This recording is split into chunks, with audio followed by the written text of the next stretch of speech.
మన ఇంట్లో తాతల కాలం నుంచి అమ్మమ్మల కాలం నుంచి చాలా బాధలు చూసి ఉంటారు. ఎవరో అన్యాయం భరించారు, ఎవరో మాట బయట పెట్టలేకపోయారు, ఎవరో భయంతో దిగులుతో జీవించారు. అవి మాటల్లో చెప్పలేకపోయినా ఆ బాధ వంశం పరంగా మనలోకి వస్తుంది. అందుకే మనకు అనుకోకుండా ఈ కర్మ ప్యాటర్న్ అనేది జరుగుతుంది.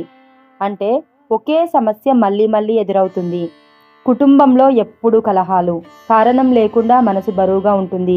ఇదే కుటుంబ కర్మ. ఈ ధ్యానం ఎవరిని తప్పు పట్టదు, అమ్మా నాన్నల్ని బ్లేమ్ చేయదు. ఇప్పటి వరకు అయిపోయింది, ఇక్కడితో ఆగిపోవాలి అని చెప్పడానికే ఈ ధ్యానం.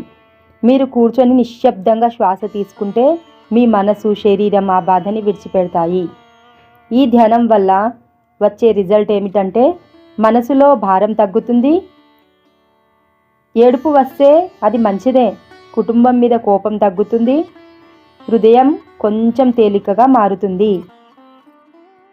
ఇది ఒక్క రోజులో మారదు, కానీ మార్పు మొదలవుతుంది. మీరు నిద్రలో ఉన్నప్పుడు కూడా ఈ హీలింగ్ ప్రాసెస్ కొనసాగుతుంది. ఇలా మీరు ధ్యానం చేస్తున్నప్పుడు ఏదైనా గుర్తొస్తే, ఏడుపు వస్తే భయపడకండి.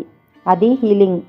మీరు తప్పు కాదు, మీరు బలహీనులు కాదు, మీరు మార్పుకు కారణమవుతున్నవారు. బంగారంలా ఉన్న మీ మనసును ఇప్పుడు కొంచెం విశ్రాంతి తీసుకొనివ్వండి. మెల్లగా శ్వాస తీసుకోండి, విడిచిపెట్టండి. మీరు మోస్తున్న బాధ మీది మాత్రమే కాదు, మీ ఇంటి వాళ్ళు చాలా కాలంగా మోస్తున్నది. ఇప్పుడు అది మీ దగ్గర ఆగిపోతుంది. మీ హృదయంలో ప్రేమ నిండుతోంది. మీ ద్వారా మీ కుటుంబానికి నెమ్మది వస్తోంది. మీరు సురక్షితంగా ఉన్నారు. అన్నీ బాగానే జరుగుతున్నాయి. మీరు ఈ ధ్యానాన్ని ప్రతిరోజు ఒక్క 10 నిమిషాలు, ఒక వారం రోజుల పాటు చేసినట్లయితే ఈ తరతరాల నుంచి వస్తున్న ప్యాటర్న్స్ బ్రేక్ అవుతాయి.